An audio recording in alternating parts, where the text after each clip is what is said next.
अरे ओ भाग्यवान, देखो तो आज कितनी ताजी ताजी मछलियाँ पकड़ कर लाया हूँ। जरा कुछ मछली तल कर दो, बहुत भूख लगी है, थोड़ा खा लूँ। अरे इतनी संध्या बेला में कौन मछली बनाएगा? उबले आलू और गरम चावल खा लो, वही ठीक रहेगा, समझे? अरे भाग्यवान, ये सब कहने से क्या होगा? इतना सुनहरा बारिश और तूफान वाला मौसम, ऊपर से खुद के हाथ की ताजा मछली और तुम्हारे हाथ की जबरदस्त जादू, इनके बिना क्या मजा आएगा बताओ? हाय, तुम्हारा इतना प्रेम और खुशी देखकर तो मैं हार मान गई। लाओ बना ही देती हूँ।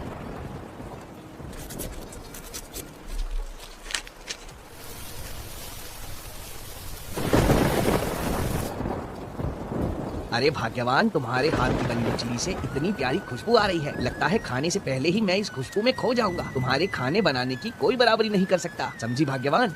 तुम तो इनमें ही मगन हो और मैं तो चिंता में मरी जा रही हूँ। बाहर मौसम कितना खराब है, कल मछली पकड़ने कैसे जाओगे? अगर मछली नहीं मिली तो घर कैसे चलेगा? अरे धत, तुम हमेशा इतनी ज्यादा चिंता क्यों करती हो? इस सुंदर मौसम का मजा लो, समझी? चाहे जितना तूफान आए, इस बाबूलाल मछुआरे को मछली पकड़ने से कोई नहीं रोक सकता।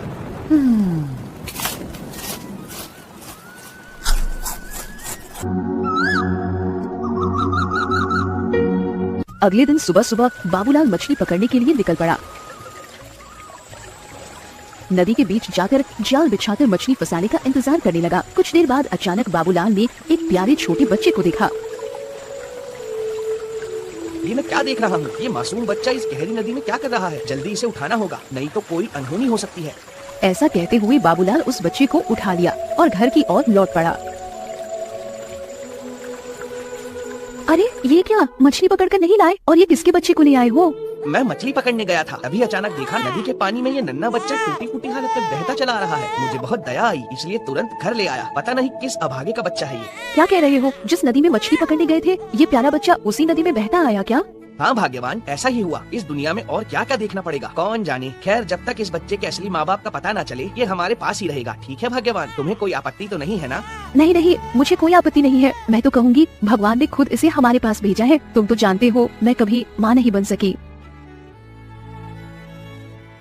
महाराज, राजकुमारी अब हमारे बीच नहीं है, हमने उसे खो दिया। रानी अम्रपाली, ये तुम क्या कर रही हो? क्या हुआ है? मुझे साफ साफ बताओ। महाराज, जब राजकुमारी को साधु बाबा के पास ले जाया गया था, तब उन्होंने कहा था कि हमारी बेटी पर बुरी नजर है, इसीलिए उसे नदी में स्नान कराना होगा ताकि वह बुरी नजर से बच सके। लेकिन स्नान कराते समय वो हमारे हाथ से फिसल गई। महारानी, हमने अपनी राजकुमारी को इस तरह खो दिया? कितनी मिन्नतों के बाद वो हमें मिली थी। मालती मेरी बेटी। इधर मछुआरा और उसकी पत्नी मालती को बड़े प्यार और स्नेह से पालने लगे।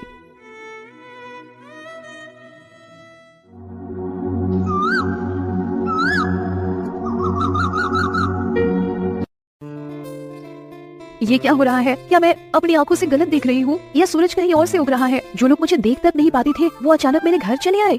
हम तुझे देखने नहीं आए हैं, तेरी गोद में जो बच्चा है उसे देखने आए हैं। इसका मतलब लोग जो कहते थे वो सच है। कहाँ से उठा लाई ये बच्चा? सुना है तू तो माँ बनने लायक नहीं, तो फिर ये किसका बच्चा है? कहीं चोरी तो नहीं किया? बोल बोलना। जरा मुंह संभाल कर बात करो। सुबह सुबह दिमाग मत खराब करो। तुम्हारी और मेरी पुरानी दुश्मनी मेरे संतान पर मत निकालो, समझी? जो बोलना है बाहर जाकर बोलो, यहाँ से जल्दी निकलो। देखो देखो इसके तेवर, सच बात कहने पर घर से भगा दोगी क्या? हमेशा से रूपा तो ठीक ही कह रही है, तू तो बोझ है। तेरे घर में बच्चा आया कैसे? मेरे घर में संतान कैसे आई और क्यों आई, ये मेरा मामला है। इस बच्चे को मैं पाल रही हूँ, तुम लोग तो नहीं पाल रहे हो, इसीलिए तुम सबको इतनी चिंता करने की जरूरत नहीं है। अब चुपचाप मेरे घर से निकल जाओ, नहीं तो मैं खुद बाहर कर दूंगी। सुन लिया ना? अरे वाह, तेरे मुंह की धार तो पहले जैसी तेज है। कोई बात नहीं, हम भी तेज छुरी लेकर आए हैं। सुनो सुनो गांव वालों, सुनो, राजा की इकलौती बेटी खो गई है। अगर किसी को उसके बारे में कुछ खबर हो तो वो राजमहल आकर बताएं। इसके बदले महाराज उसको बहुत सारे उपहार देंगे। अरे ये तुम हाफ क्यों रहे हो? क्या हुआ? भाग्यवान, सर्वनाश हो गया। हमारे घर में जो बच्चा है वो कोई और नहीं, हमारे महाराज की प्यारी राजकुमारी है। हमें उसे वापस करना होगा, नहीं तो हमें बहुत बड़ी सजा मिलेगी। भाग्यवान जल्दी करो, चलो उसे लौटा दे।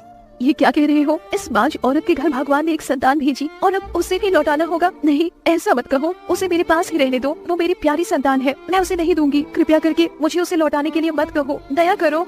लेकिन भाग्यवान, समझने की कोशिश करो। अगर हमने ये बच्चा नहीं लौटाया और पकड़े गए तो हमें सजा हो जाएगी। भाग्यवान नहीं, इसमें समझने जैसा कुछ नहीं है। सजा हो तो हो जाए, मैं इस बच्ची को अपने आंचल में छुपा कर रखूंगी, अपनी बच्ची को किसी को नहीं दूंगी।